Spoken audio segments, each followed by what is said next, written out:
नमस्कार मंडळी, जर एखाद्या इमारतीचा पाया कमकुवत झाला तर तुम्ही कितीही रंग लावला तरी तो लवकरच किंवा नंतर कोसळेलच। त्याप्रमाणे आपल्या शरीराचा पाया म्हणजे आपले पाय, ते त्यांचं काम करत आहेत। पण जर ते कमकुवत झाले तर 2 मिनिट उभे राहिल्यानंतर तुमचे पाय थकल्यासारखे वाटतील आणि तुम्हाला खुर्ची शोधावी लागेल। तुम्हाला 10 पावलं चालणं सुद्धा कठीण होऊन जाईल। तुमचे गुडघे कमरेमध्ये तीव्र वेदना होतील आणि तुम्ही बसण्याचा प्रयत्न कराल। जेव्हा तुम्ही पायऱ्या चढता किंवा उतरता तेव्हा तुमचे पाय खूप थकतात आणि तुम्हाला श्वास घेण्यास सुद्धा त्रास होतो। जेव्हा ही स्थिती बिघडते तेव्हा रुग्ण लंगड होऊ शकतो। या एकमेव समस्या नाहीयेत।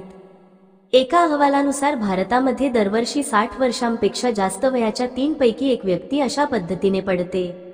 आणि तुम्हाला हे जाणून सुद्धा आश्चर्य वाटेल की या बळींमध्ये महिलांचा सर्वाधिक सहभाग आहे। घर चालवण्याची जबाबदारी असलेली एखादी व्यक्ती पडल्यास कुटुंबावरती काय परिणाम होतो याची तुम्ही कल्पना करू शकता। या वयामध्ये 60 ते 70 वर्षे वयाची व्यक्ती पडणं ही एक महत्त्वाची समस्या आहे।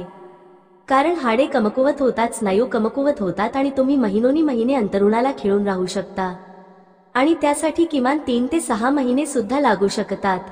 कारण हिप फ्रॅक्चर किंवा मग पाय फ्रॅक्चर बरे होण्यासाठी बराच कालावधी लागतो।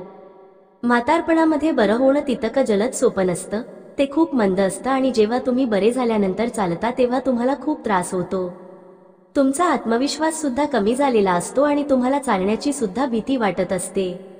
मंडळी, म्हातारपणाच हे वय घाबरण्यासारखं नाही तर नवीन गोष्टी अनुभवण्याचं असतं। आणि जर तुम्ही स्वतःच्या पायावर उभे राहिलात तर तुम्हाला चांगला अनुभव घेता येईल। यामुळे तुमचा आत्मविश्वास वाढेल आणि तुम्ही स्वावलंबी व्हाल। हे इतरांसाठी एक उदाहरण असेल की इतक वय असूनही ही व्यक्ती स्वतःच्या पायांवरती उभी आहे आणि स्वतःचं काम स्वतः करत आहे। हे आजच्या काळामध्ये खूप कठीण आहे। तर आजच्या व्हिडिओमध्ये मी तुम्हाला काही सुपर फूड्स बद्दल सांगते जे खाल्ल्यास तुमची हाड मजबूत होतील, तुमच्या पायांमधील स्नायू मजबूत होतील आणि तुमचा मेंदू आणि तुमच्या पायांमधील संबंध म्हणजेच नसा ज्या आहेत त्या मजबूत होतील, ज्यामुळे तुम्ही स्वतःच्या दोन्ही पायांवरती उभे राहू शकाल आणि इतरांसाठी प्रेरणा बनवू शकाल। या गोष्टी फार महागड्याही नाहीयेत, त्या तुमच्या घरामध्ये उपलब्ध आहेत। तुम्हाला फक्त ते कधी खावं, कसं खावं आणि किती प्रमाणामध्ये खावं हे माहीत असणं आवश्यक आहे। म्हणून जर तुमचे पाय थकले असतील, तुमचे गुडघे आणि घोटे दुखत असतील, तुम्ही लंगडत असाल, लंगडत चालावं लागत असेल तुम्हाला, तर हा व्हिडिओ फक्त आणि फक्त तुमच्यासाठी आहे।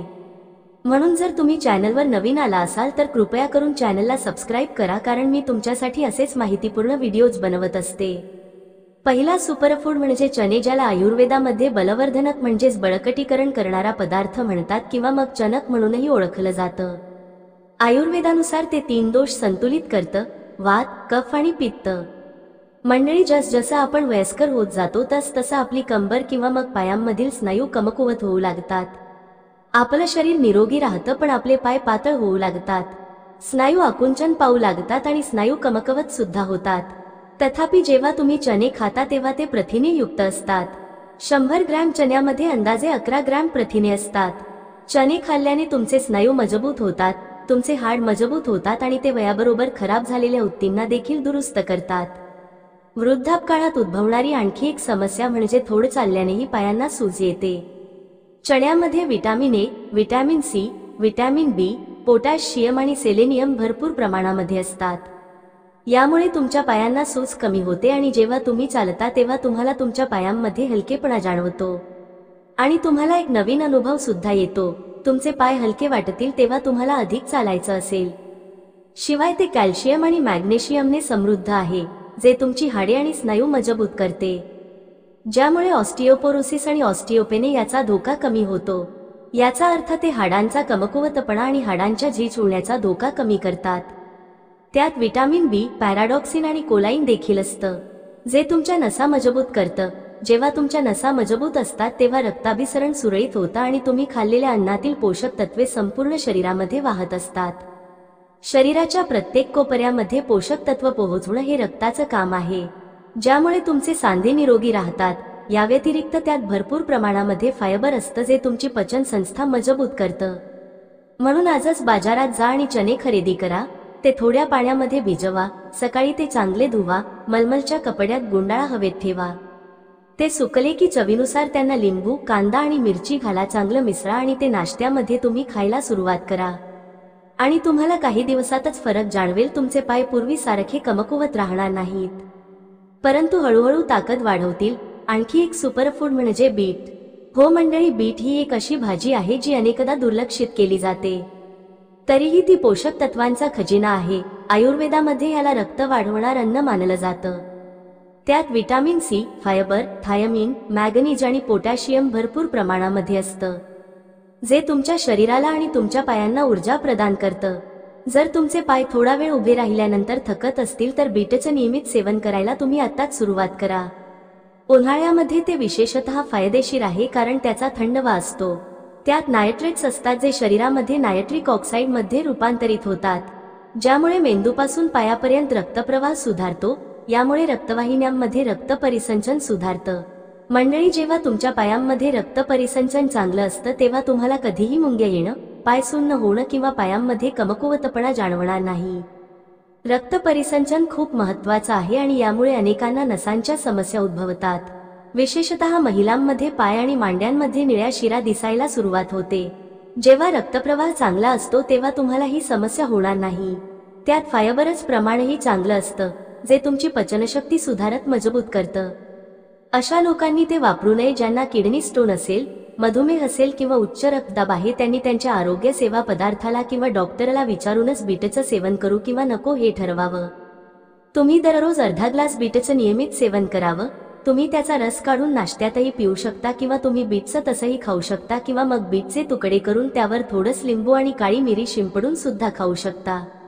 मंडळी, जेव्हा वयस्कर लोक होऊ लागतात, 65 असेल, 70 असेल किंवा 80 असेल, त्यांना वाटतं की आता विश्रांती घेण्याची वेळ आली आहे, कारण आपली कंबर दुखत आहे, आपले गुडघे दुखत आहेत. पण ही वेळ विश्रांती घेण्याची अजिबात नाहीये. मंडळी, तुम्ही फक्त तेव्हाच विश्रांती घेऊ शकाल जेव्हा तुम्ही स्वतःच्या पायावर उभे राहाल आणि स्वतः चालाल. कारण जेव्हा तुम्ही चालाल आणि बाहेर पडाल आणि लोकांना भेटाल तेव्हा असं होईल की तुम्ही थकून जाल आणि या सांध्यांना फक्त तुम्ही चालल्यावरच ताकद मिळते. चालणे हा जगातील सर्वोत्तम व्यायाम आहे, म्हणून तुम्ही चाललं पाहिजे. तुम्हाला त्याचा खूप फायदा होईल. यामुळे हे सांधे निरोगी राहतील. आणि समजा तुम्ही 5 मिनिटे चालत आहात, जर तुम्हाला वेदना जाणवू लागल्या तर बसा, नंतर पुन्हा उभे, नंतर थोडे पुढे चाला. जेव्हा तुम्हाला वेदना जाणवू लागतील तेव्हा पुन्हा बसा.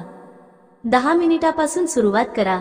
तुम्ही 15 मिनिटे, 20 मिनिटे चालले पाहिजे आणि ते तुमच्या जीवनाचा एक भाग बनवा. हळूहळू तुम्हाला असं दिसेल की तुमचे पाय पुन्हा ताकदवान होतील आणि तुम्ही तरुण वाटाल. तिसरा घटक म्हणजे आलं पावडर. मंडळी, त्यात दाहक विरोधी गुणधर्म आहेत जे गुडघ्याची सूज आणि गुडघेदुखी कमी करतात. हे गुडघ्याचा संधिवात सुद्धा कमी करण्यास मदत करत असतं, ज्यामुळे गुडघा लवचिक होतो. ते गुडघेदुखीची तीव्रता कमी करण्यास देखील मदत करतात आणि रक्तवाहिन्या पसरवतात. तुमच्या पायांमध्ये रक्तप्रवाह सुधारतो. हे तुमचे पाय मजबूत करतं.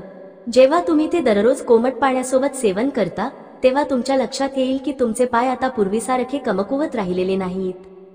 त्याऐवजी तुम्हाला हळूहळू ताकद मिळेल आणि हलकेपणा जाणवेल. म्हणून 1 चमचा सुक्या आल्याची पावडर घ्या आणि थोड्या पाण्यामध्ये उकळा. जेव्हा ते कोमट असेल तेव्हा दिवसाच्या कोणत्याही वेळी ते घ्या आणि तुम्हाला त्याचा फायदा होऊ शकतो.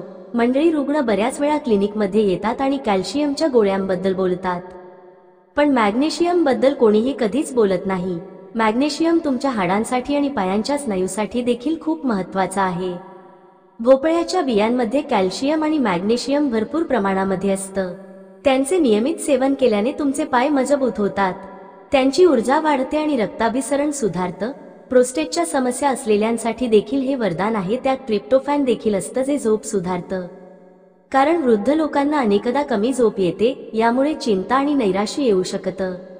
1 चमचा भोपळ्याच्या बिया घ्या, त्या चावा आणि कधीही पाण्यासोबत सेवन करा. यामुळे तुमचं आरोग्य लक्षणीयरित्या सुधारेल. मंडळी, 5वा घटक आहे तो म्हणजे दूध.